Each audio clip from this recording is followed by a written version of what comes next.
Ooh. What it is, it's your boy Kingpin, AKA Rap Juggernaut, and I just jumped off the porch with my brothers, Dirty Glove Bastard, Promo Vatican, Art Rep Soul, and the Cheat Code. Yikes. If they hating on you, turn it up some more. If you get into that bag and run it up some more. If you ain't got no...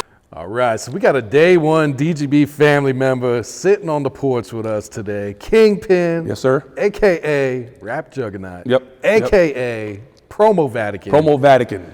AKA so many more. Yes, sir. Man that wears many hats in this industry, Yeah, man. like NASCAR, we got a lot of stickers on the car.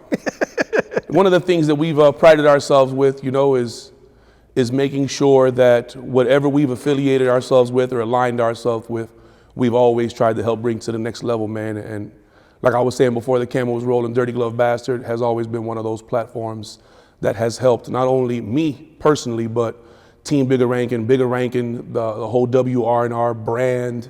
You guys have just done so much for independence, man. So to actually be here on the other side of the camera is an honor, man. I appreciate the opportunity. Thank you. Nah, I appreciate you pulling up, man. So first off, how are we feeling today, man? We're feeling good, man.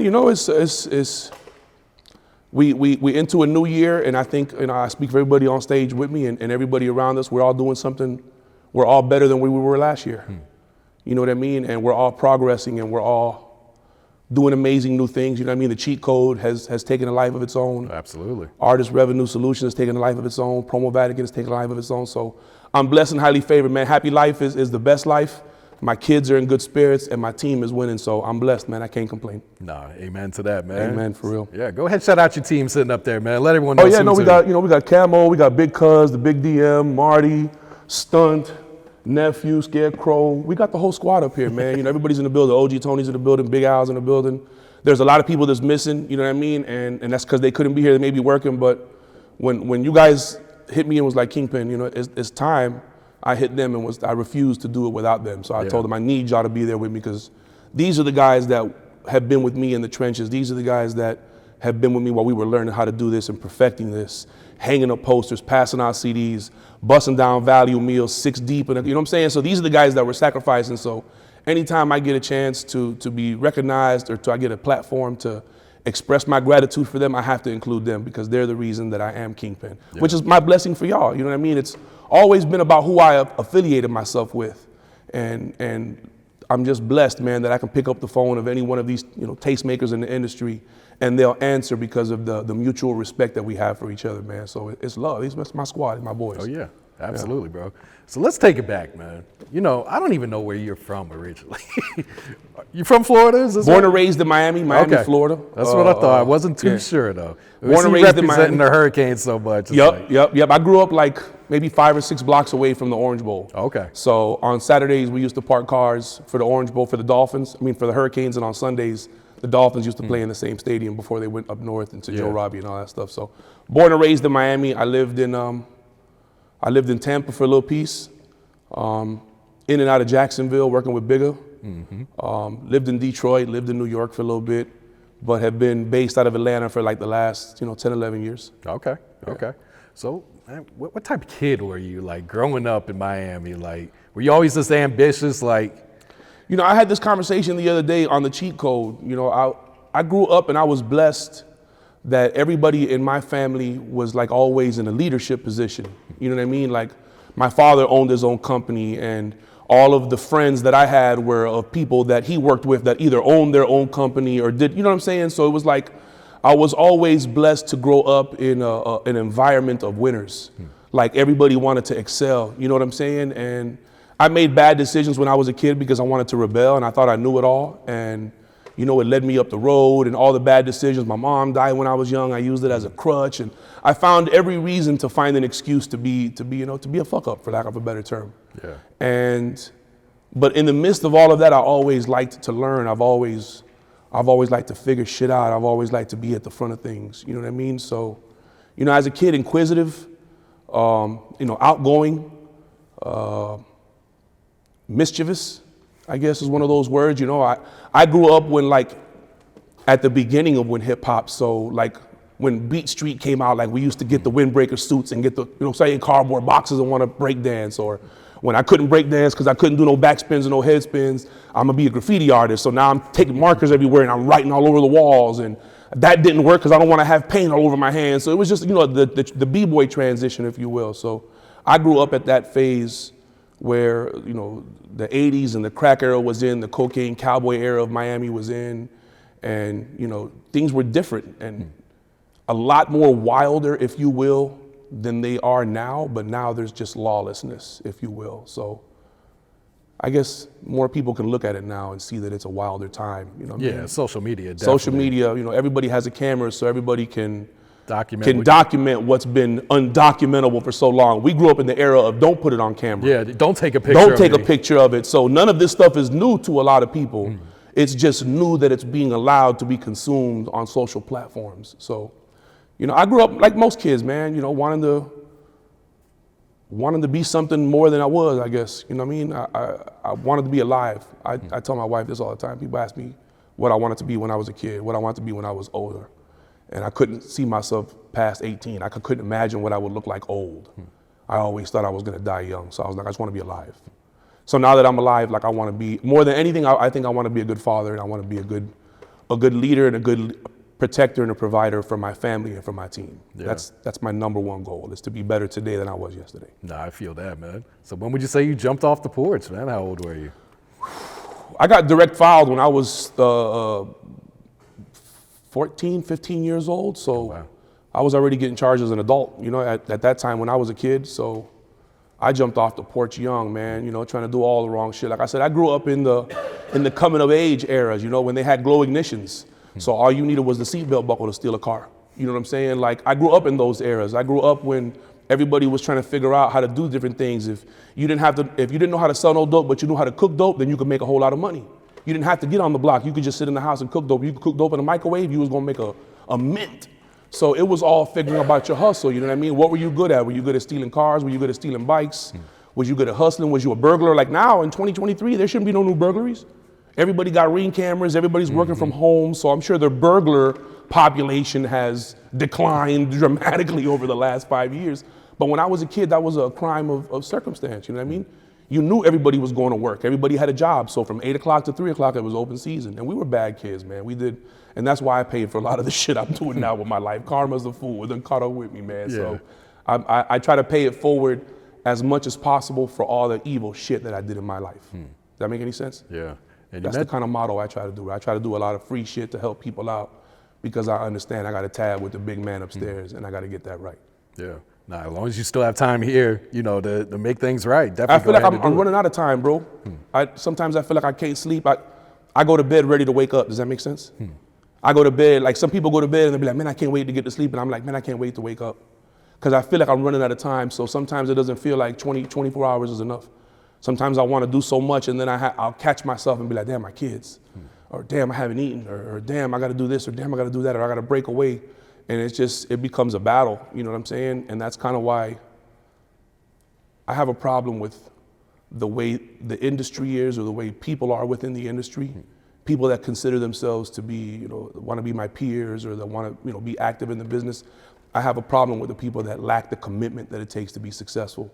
Because I understand the amount of commitment I have to put in. An ex-con, never graduated high school, got a GED in prison, never went to college, never interned at a big label. I never did none of that shit. I'm Kingpin because Kingpin got up every single day and bust his ass, and I would show up 2 hours before everybody and leave 2 hours after everybody. And I realized how to send people emails and how to handle business for them and how to swap favors and show that I'm a person of value to them. If it weren't for any of those things, what would be the point to listen to Kingpin? Yeah. You know what I mean? So I try to apply that mentality I did when I was a kid. If I was willing to stay on the block all night, if I was willing to go do whatever it is that I had to do to make some money, then I apply that same logic to what I'm doing right now. If it take me 20 hours to do this, I'm trying to figure out how I can do it in 15, if not 10, so that I can get on to the next task. I think that's one of the things all of us need to work on is closure. Everybody can start something, but how many of us can finish it? And I think that's what me and all of us are working on up here. We're working on finishing what we start.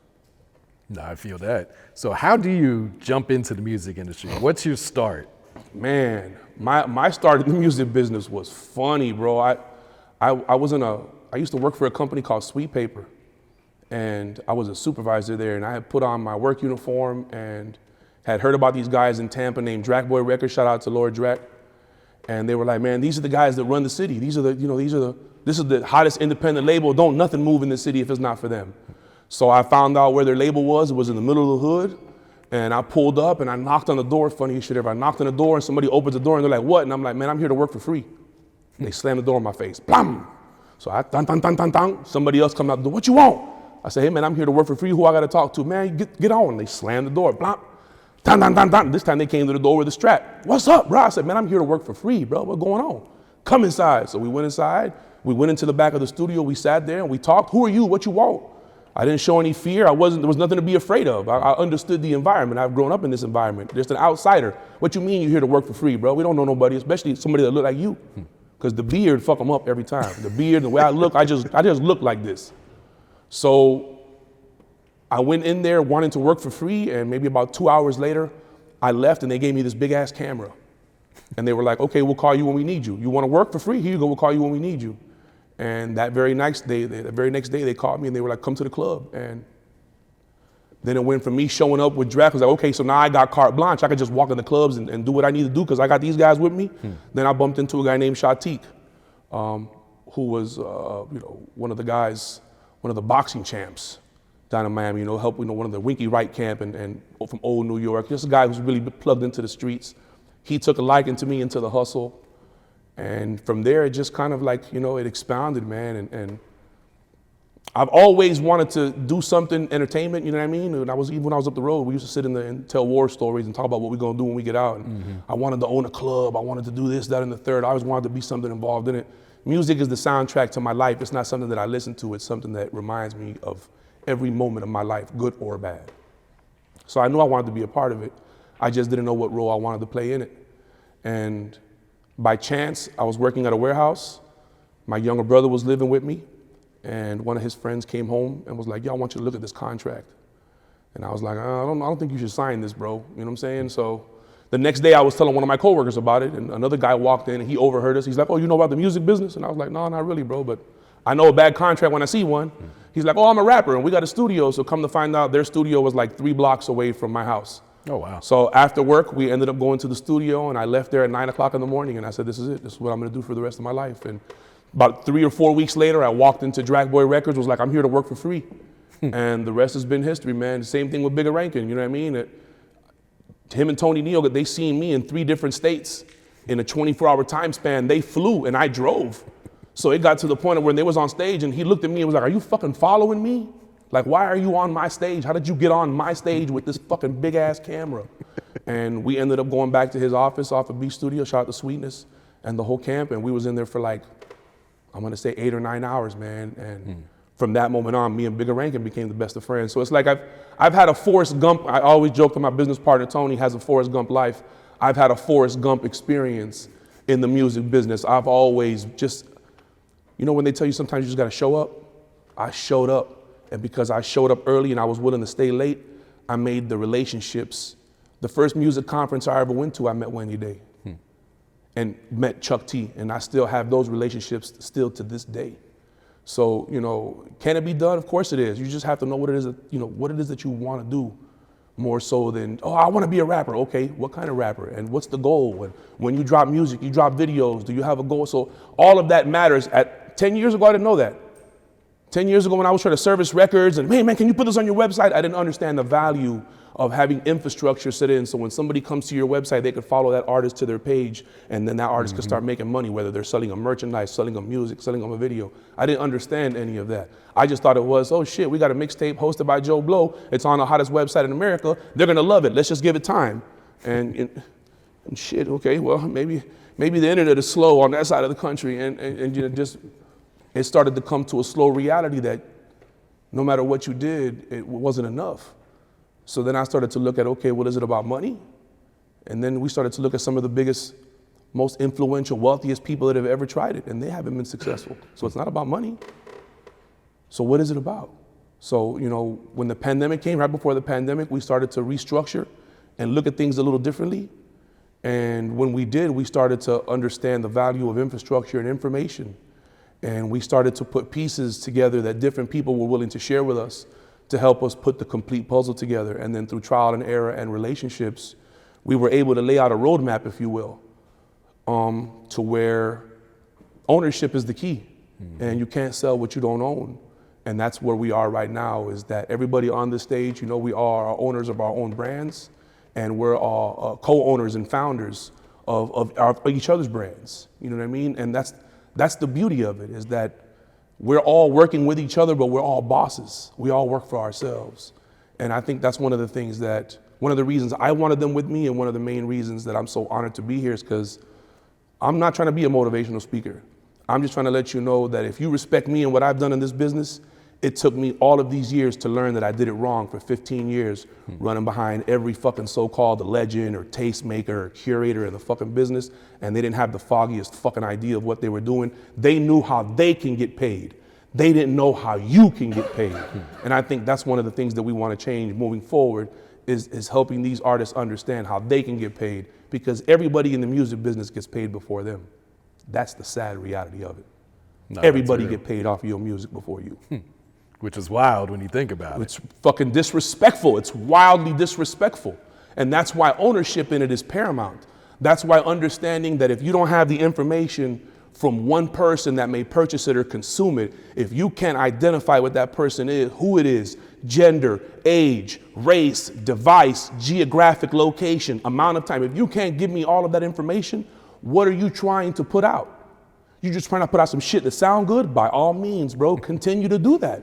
SoundCloud, all of these guys, Audio Mac, if you release music consistently, you can get you verified on there, bro, connect your socials, Spinrilla, my mixtapes. There's still platforms for people that feel they're amateurs and aren't ready to take it to the next level and compete. But when you're trying to compete, don't you want to be the best to do it? That's the shit that baffles me. It's a kid right now that is waking up. Let me rewind. It takes you about 14 years to become Rookie of the Year. That's a fact. Oh, yeah. Because you're going to have to play all 4 years in college. Then you're going to have to play all 4 years of high school. Then you're going to have to play all your JV and all your other shit. You 15, 16 years in before you get a chance to become Rookie of the Year. Mathematically, man, it's people don't put it into perspective. You know, you see it, you want it, I believe it. Anything the mind can conceive, the man can achieve. But without work and preparation, man, that shit all a dream, bro. There's other shit we can do besides dreaming and wasting our time. You know what I'm saying? And that's kind of why I've always rocked with Dirty Glove Bastard, right? Not to shift gears, but because y'all have never been satisfied with the role that you've played in the business. You've always tried to excel. You revolutionized the media platform with the Porch. You guys made it so where a bitch gotta jump off this motherfucker. You understand what I'm saying to you? That's how you make money in the music business. You don't make it so that a motherfucker wanna come see you. You make it so that a motherfucker gotta come see you. No, that's real shit, man. Straight up. Yeah, even going back to what you were saying, like a lot of people not really ready to work for 10 years before they finally get that big breakthrough. A lot of people want to give up if they don't get paid today. It's understandable. It's totally understandable, man. I'm going to focus on what makes me money. I don't have enough time in the day. Okay, cool. Then it's time to inventory. It's itemized time. What are you doing? Are you 20 people a day? If it takes you 20 people a day to sell one hoodie, then you should be trying to hit 40 people a day. See if you can hit 40 a day to sell two. If you can sell two $40 hoodies, that's 80 a day. Times 7, do the math. 560 after you done paid to get them done, you may have made you 150, 200. What you making at the dead end job that you hate? You hate going there. You never put napkins in the bag, bitch. You never vacuum nobody's car right. You always trying to take out the register. You hate your job. You would rather be a creator. Okay, motherfucker, have you bothered to connect your Facebook page, bitch, so your reels can be paid so you could monetize that? Have you bothered to do any of those things so you don't have to get up and work for the man? You can get up and work for yourself. The problem is that work requires an investment. Time is a motherfucker, man. We don't feel we have enough of it. That's why we give up when we feel we're not getting the results. And that's why the thing I said at the beginning, I'm gonna hammer home all throughout this sit down with you guys. closure. Whatever you start, finish it. You got an open song, finish it. You got an open project, finish it. You got a video, finish it. You got a blog, write it. You got a book, finish it, publish it. It's not gonna be right. It's okay. It's okay. It's gotta be critiqued. It's gotta be looked at. It's gotta be digested. It's gotta be consumed. It's gotta be regurgitated. You're gonna perfect it by doing it over and over and over and over and over again. So this is a fucked up business, bro, where it doesn't go to the person who works the hardest, bro. Fair, music business, fair is a place where you judge pigs. Success doesn't know hard work. Success doesn't give a fuck about your contribution, your sacrifice. I'm doing it on my own. Nobody cares. Success doesn't care, man. You gotta show up and chase it every day. And when you grab that motherfucker, you think you're gonna hold on to it without fighting for like a motherfucker? Success in a bag, it's like that motherfucker put a fox in a bag. That bitch be fighting, you gotta hold on to that bitch for dear life. Because the minute you think you got it, and it's gonna slip out of your hands, bro, and you got to chase. Some people will spend the rest of their career hunting for success again and won't be able to catch it. Success is a motherfucker, bro. It's very finicky. And that's why there are a few people that achieve the type of success that we want, but because we can relate to them or because we see them as equal to us, we think it's realistic. 60,000 records at a low count, 60,000 records a week times 7 is 420,000 records. So for any artist in the world, major or independent, to have the #1 record in that week, that's a 0.0002687%, bro. That's what the chance of Taylor Swift, Beyonce, Kanye West, Pee Wee Longway, Cool America, the Easter Bunny, the Prison Boys Choir, all of them have a 0.0002687% chance of having the #1 record every week. That's fucking ridiculous. What are we chasing? Are we chasing the applause or are we chasing the check?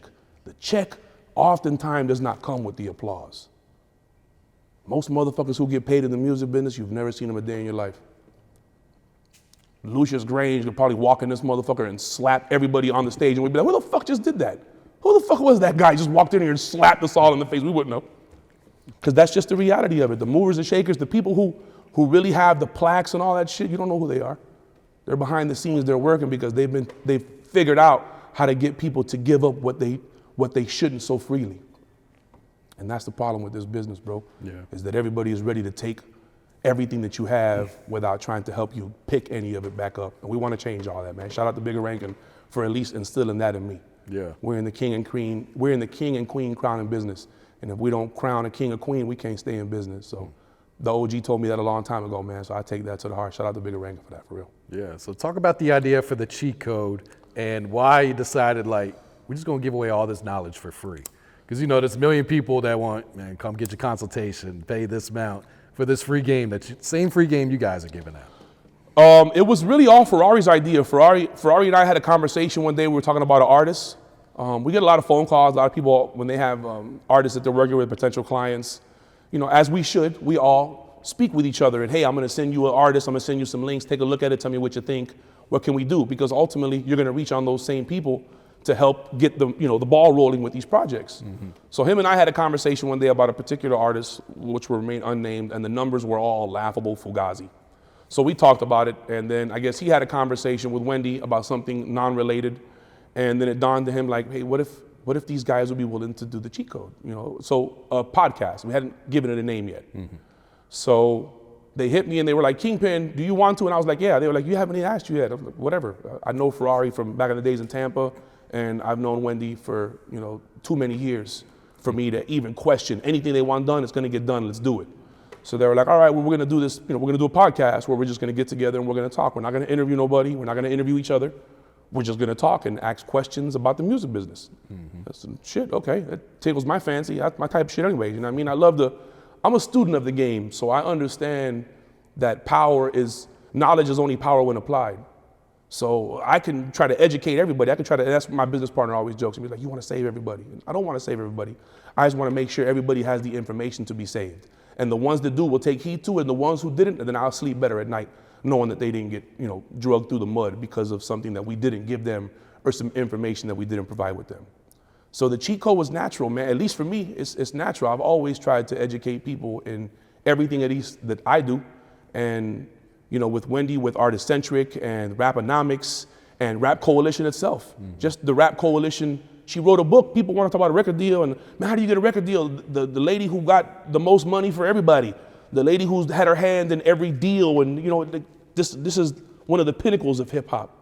If she wrote a book on it, and I get a chance to brain spar with her, and now with the newly appointed, head of lifestyle, A&R, or mix show and shit for Warner with Ferrari, at the time was at the radio station, tastemaker extraordinaire, A&R and everybody's project. So for me, it was just like a blessing. I got a chance to sit around a bunch of amazing individuals with their team, and we don't try to one-up each other. We know each other so we can speak candidly to each other. And we know what we're doing in regards to this show and with each other. So we purposely try to educate, because believe it or not, we educate each other on every episode of the cheat code as much as we do everybody else. Because Wendy doesn't do everything that me and Ferrari does, and Rari doesn't do everything that me and Wendy does, and vice versa. I don't do it. And so, each one of us bring our own element to the table. And then we have our different team members to where we're always testing new things. Could you imagine if we'd have started a podcast? And I'm interning for a podcast, bro. I don't know what it takes to start a podcast. I don't know what profiles to claim. I don't know. Podcasting is free. So how the fuck do you make money off a podcast, Kingpin? You see what I'm saying to you? So it took me 20 episodes to realize that, like, hey, where's the ISRC codes for this motherfucker? Ain't no ISRC codes. I need to log in right now to the distributor. What do you mean there's no ISRC codes? Kingpin, podcasting is free. I'm sorry, what? So now it starts to, my mind is spinning. I'm thinking of the whole, okay, well then we need to do this, that, and the third. We need to split this up. We need to get this right. Make sure that this over here is claimed, because if it's free, then the money is not in the content. The money is made in the information left behind by the people that consume the content, right? That's why true crime series and all these motherfuckers are getting all these big deals and all these big podcasts hit, because they get people to tune in. And the longer they get you to tune in, the more information they can get, the more they can pitch and sell you and give you exactly what you want. The phone is not your demise, it's your facilitator. So if it understands that you're looking for sneakers because you want to start working out, it's going to start offering you gym memberships. It's going to start giving you discounts on sneakers. It's going to, when you start to pull up by a gym on Waze, it's going to pull up, hey, there's a gym here 5 miles away. You want to redirect and see about that gym membership you've been searching on Google, you motherfucker, you. So, again, understanding how all of these machines work, it means that we as business persons, as independent business machines, we have to be privy to that information. And without us appreciating how all of that shit works, how do we expect to get discovered? How do we expect to have the next hottest clothing line? How do we expect to have the next hottest video if when I go to play your name, there's 40 other artists, 3 of them are verified? Because one manager had an idea, you verified one through DistroKid, and the other one you got when you logged in through Facebook. Neither one of them have been updated. They've got all different songs on them. You did features with 5 motherfuckers. They got songs on 3 different profiles for you. You got profiles with another motherfucker like you're fucking Cher. It's like Sonny and Cher. You got a duo page, you and another motherfucker. The person you paid for the feature that you came for the life of you figure out why they won't post it, it's not even on their fucking profile. It's on another profile because you loaded it wrong, goofy. So I'm supposed to feel sympathetic for those people after we sit up here for 52 weeks and give you the cheat code? After Wendy Day writes a book about it?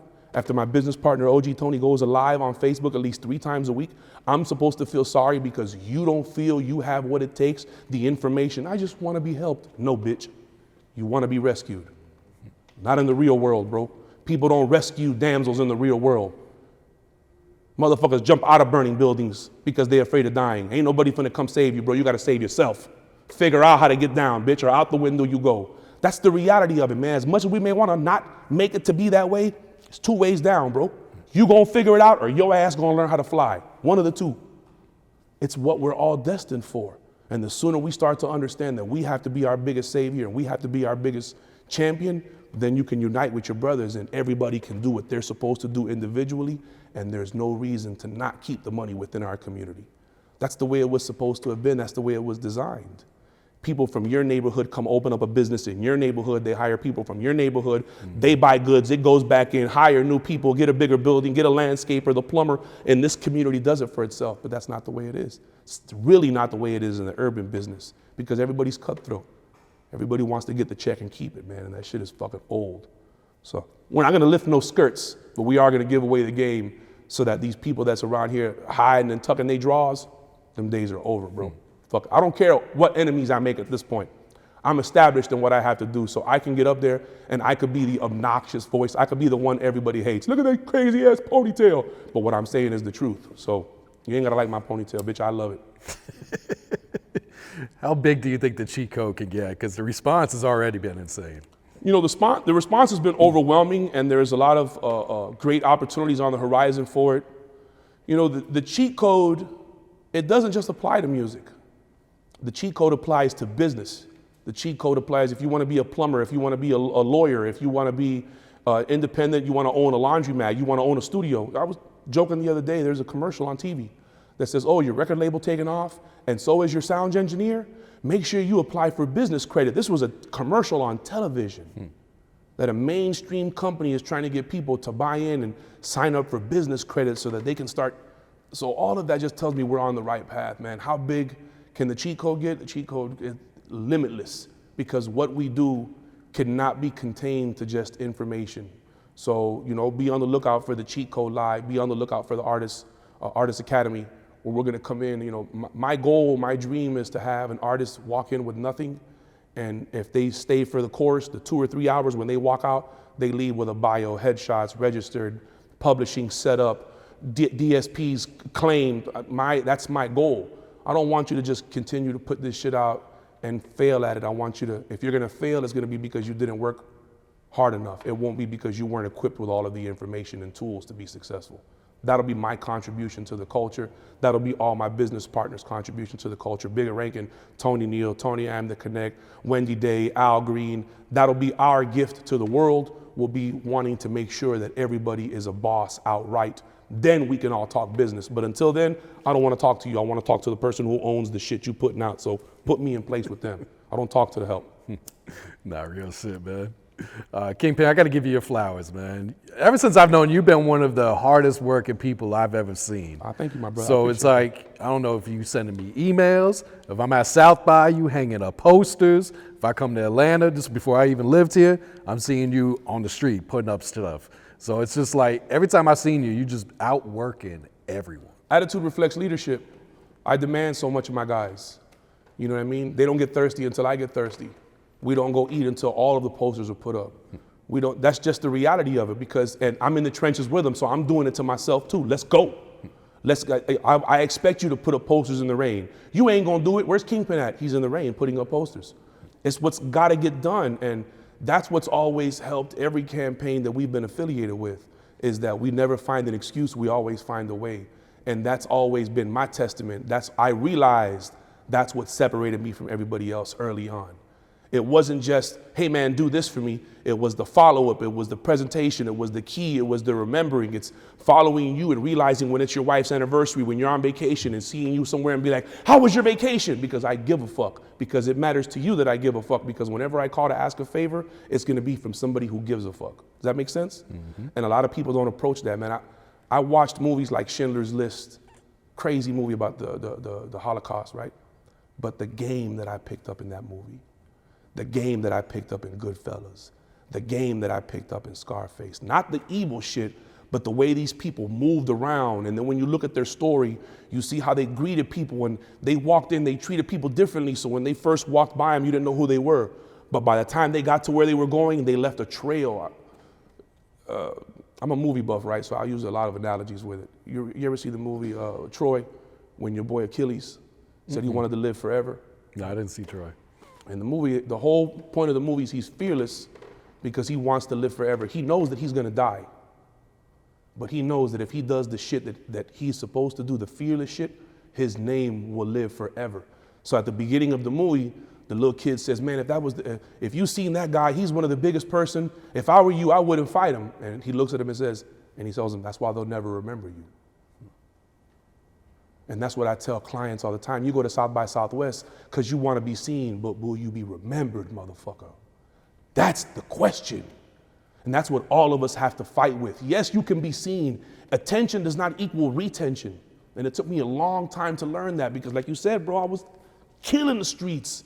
Shout out to Showbiz, shout out to Mercedes Street, shout out to Lex Promotion, shout out to Jeezy All-Star, shout out to ISIS Promotions in Tallahassee, shout out to a Street Promo. These guys are monsters.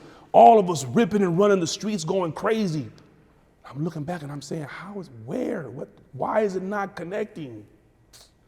Y'all mean to tell me that y'all motherfuckers was just getting posters printed to eat the marketing budget?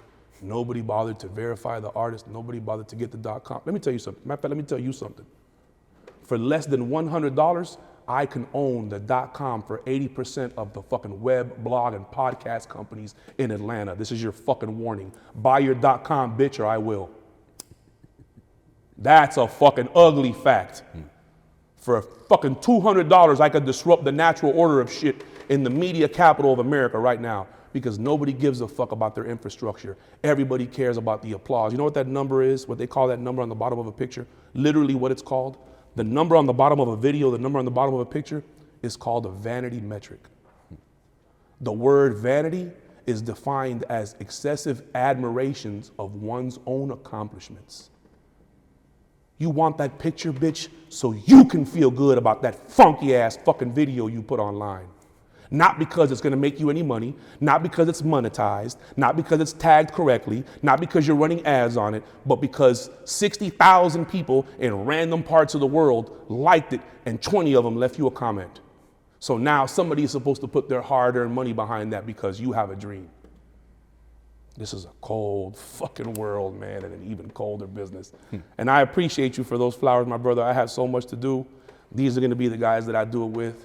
I'm gonna raise the motherfucking amount with the cheat code, with Bigger, with Artist Revenue Solutions, with the Promo Vatican, Core DJs. These are the brands that built me. These are the people that helped me get to where I'm going. I would have never been able to pull out a camera and take pictures of Teddy Riley and Backstreet or Lil Wayne or Diddy or any of those people if it weren't for Tony Neal grabbing me and throwing me on a stage. None of those pictures would have ever gotten published if I'd have never emailed them to Julia Beverly and gotten an Ozone magazine. So, you know, none of the stuff that I've been able to accomplish in my life, journalistic credits, acting roles, movie roles, documentaries, the GQ documentary with Cool America, none of the stuff that I've accomplished, I've been able to do it because of myself. It's because of the people that I've been affiliated with, making myself a person of value, and I showed up every day. And because I showed up every day and I was able to be workable, opportunities presented themselves, and I never fucked up an opportunity. Yeah, 35 years, no fumbles, my brother. 35 summers, no fumbles. We're gonna keep that rolling. Nah, you earned it for sure, man. Thank you, I appreciate that, man. Yeah. It's an uphill battle, man, but you know, at the end of the day, I wake up every day and I work for myself, and there's nobody in the world that could tell me that what I'm doing is not right for me. I wake up every day, I make sure I'm good, I make sure my team is good, I make sure my kids are good, and I get to do it all over again. And I get to smoke fat backwoods in the process. And if I want to turn the TV on in the middle of the day and say, fuck this shit, I do it. And if I say I want to work 20 hours in a day and not take no breaks, then my wife's going to make sure that I have my food and my drinks and my snacks and my fuel to keep going. If I'm down in a rut and I'm not doing good, my business partners are going to pull up with food. They're going to pull up with gas. Kingpin, what you need? So I'm blessed, man. Everywhere that I've gone in America, I've been able to have an overwhelming amount of support, whether it's Texas, St. Louis, shout out Decon, shout out to Holly Grove, OG Ron C, Hella Yella, D Sharp, Slowpoke, the list is endless, both coasts, Alamo, Superstar J, everywhere in America that I've been blessed to go. Half of the places with this country motherfucker right here, with one of my best friends right there, the Big DM, man. Listen, I keep legends around me. Big DM choreographed House Party too. You understand what I'm saying to you? Like, there's not a lot of average people around me, man, and that's why I'm blessed. Like, who gets to have a conversation every week with the lady that helped discover Eminem? Who gets to have a music debate with the lady that helped negotiate some of the most lucrative contracts in rap business? I get to brain spar with that lady every week. You know what I'm saying? I get to talk about life with a person that survived 30 years in the federal penitentiary. And I get to get perspective. So I'm blessed all the way around the board, man. I got a family that loves me. I got an amazing wife. My kids are in good health, man. My team is stupendous. And I have the support of my peers, bro. So the world is my oyster. And I'm just humbled, man. I'm thankful. I hit y'all and I was like, man, thank you for the opportunity that you presented to the team. And you were like, Kingpin, it's your time. And I'm so humbled, man. I'm so thankful to be here. It's an amazing opportunity for me. I just wanted to use this opportunity to tell everybody, make sure you tuned into the cheat code, man. If you need to know what you got going on, go to artrevsoul.com, slide to the bottom, get your little inquiry. We ask like 4 or 5 questions. Somebody from the team gonna get back with you. We'll send you screenshots. I'm not gonna sell you shit until I tell you what you got going on. I don't wanna diagnose you until I've had you come in and I've listened to your breathing and I've taken your weight and I've taken your blood work and I've done all that, then I could diagnose what the problem is. But until I know all of that, I can't help you, man. So if you want help from me or you want help from my team, you want help from Tony, any one of us, artrevsoul.com, go to the bottom, click the link, ask for an audit. About 72, 96 hours, somebody will get back with you some information, man. That's what it's all about. I want to help people win, bro. I get a cheap thrill out of that shit. You feel me? Like I That's like rare that shit, these bro. days too, man. I listen, man, that watching somebody that I helped cross the finish line, oh my God, bro. There's nothing like it, dude. That make me want to go harder because there's other people that are just as worthy that I'm around. And that shit is amazing to me, bro. That's a great feeling to see my peers succeeding, to see the success you guys have had, and then to see other people that are successful share the podcast. That's the craziest shit to me, right? I done been everywhere doing street team shit. But in the last year that I've been out and about doing just random out in different parts of the country, it's cheat code. Cheat code, damn, damn, people riding by. And then you look at the people sharing it. You know, you look at the people in the story, some of the pioneers, people that should be on the Mount Rushmore of hip hop, consuming the content. And that shit matters to me, bro, because we're moving the needle and we're making people uncomfortable. And I love it, man. Shout out to Wendy Day, shout out to Shauna, shout out to Ferrari. You know, that's the cheat code team, man. But without my business partner, Tony, I'd be fucked in the game. You know what I'm saying? Without my business partner, Al Green, I'd be fucked in the game. Without my wife, I'd be fucked in the game. And these are the people that help me keep everything else up. Without them, there'd be no me keeping up all kinds of other shit. We run about 15 labels, bro. I wish my business partner would tell me at the height, we had more streams. What is it, OG? We had more streams at the height. What is it? Give me the number. There's a crazy ass mathematical number, bro, just with the artists that we've been blessed to work with and the amount of streams that we're able to generate every year and the different platforms that we're able to impact. We have working relationships with every DSP. I don't know anybody that has access to Artists for Title than I do. You know what I'm saying? So it took us 9 months to get that motherfucker. But I say that to say we have working relationships with all of the platforms, and that to me is the greatest blessing in the world, is that I can actually help somebody get through there. And that's what it's about right now, is using what we have and what we know to help artists get to the next level. And the ones that want to do it themselves, I give you the information every week.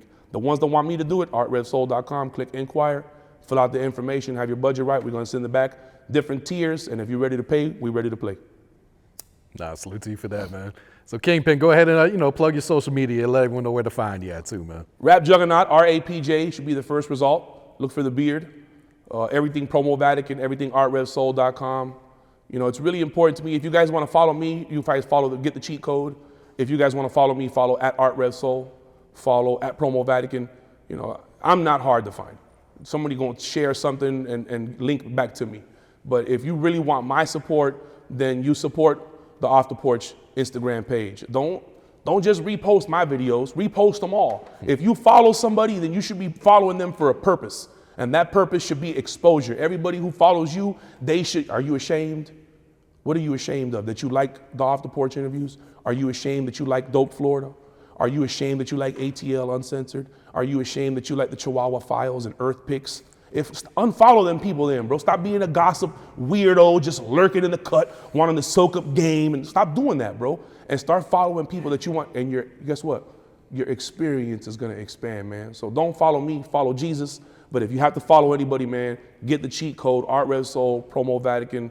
Those are the brands, WR&R, follow Bigger Rankin, follow the core DJs, follow Camelot, follow Big Cuz, I dropped my lighter, follow the Big DM, follow DJ Scarecrow. That's one of the official DJs for Alabama State University, the HBCU DJ right there.